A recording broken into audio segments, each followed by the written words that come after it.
दिल्ली सरकार किसी भी तरह की परीक्षा कराए जाने के पक्ष में नहीं है। दिल्ली सरकार ने केंद्र सरकार को भी आज कहा, हम उनको चिट्ठी भी लिख के कहेंगे कि ये दोनों ऑप्शन परीक्षा कराने के ऑप्शन हैं, लेकिन हमारी राय में ये वक्त परीक्षा कराने का नहीं है। ये वक्त है कि हम बच्चों को जिस तरह से हमने 10वीं में किया है, 2-3 साल या 1 साल की अलग अलग परीक्षाएं जो अभी तक ली गई हैं, हिस्टोरिकल रेफरेंसेस के आधार पर बच्चे का मूल्यांकन करें और उसको 12वीं की परीक्षा में हम उत्तीर्ण करें, उसको पास करके आगे भेजें।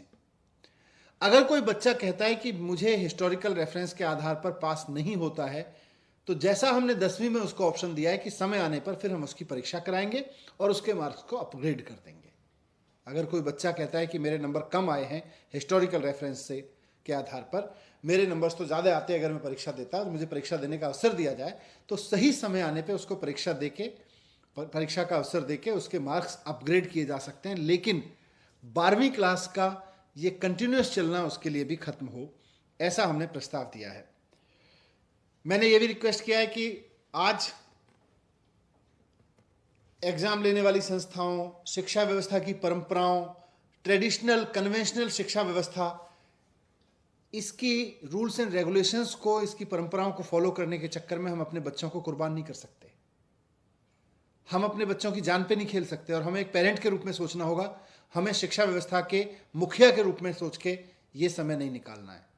हम शिक्षा व्यवस्था के मुखिया के रूप में अगर तय करेंगे तो शिक्षा व्यवस्था के रूल, उसके कन्वेंशंस, उसके सारे ट्रेडिशंस हमारे सामने आएंगे। अगर पेरेंट के रूप में हम सोचेंगे तो एक पेरेंट के रूप में हमें समझ में आएगा कि नहीं, हम अपने बच्चों को अभी परीक्षा के जोखिम में नहीं डाल सकते। तो इसलिए मैंने रिक्वेस्ट किया है, लेकिन साथ साथ मैंने रिक्वेस्ट किया है क्योंकि बात सिर्फ बोर्ड की परीक्षाओं की नहीं है, बात एंट्रेंस एग्जामिनेशंस की भी है, बात यूनिवर्सिटी के आगे के एग्जामिनेशंस की भी है, अगला सेमेस्टर शुरू होने की भी है कि फिर बच्चे परीक्षाएं, प्रतियोगी परीक्षाएं कैसे देंगे, नीट की जेईई की परीक्षाएं कैसे देंगे। तो इस सब का एक ही समाधान है कि हम अपने बच्चों को वैक्सीनेशन कराएं। जैसा मैंने कहा कि पूरे देश में करीब 1.5 करोड़ बच्चे हैं जो 12वीं क्लास में हैं। आज देश में भी वैक्सीन उपलब्ध है जो युवाओं के लिए कारगर बताई जा रही है, और विदेशों में भी ऐसी वैक्सीन उपलब्ध है जो 12 साल से 18 साल के बच्चों के लिए भी कारगर प्रूव की जा चुकी है, घोषित की जा चुकी है।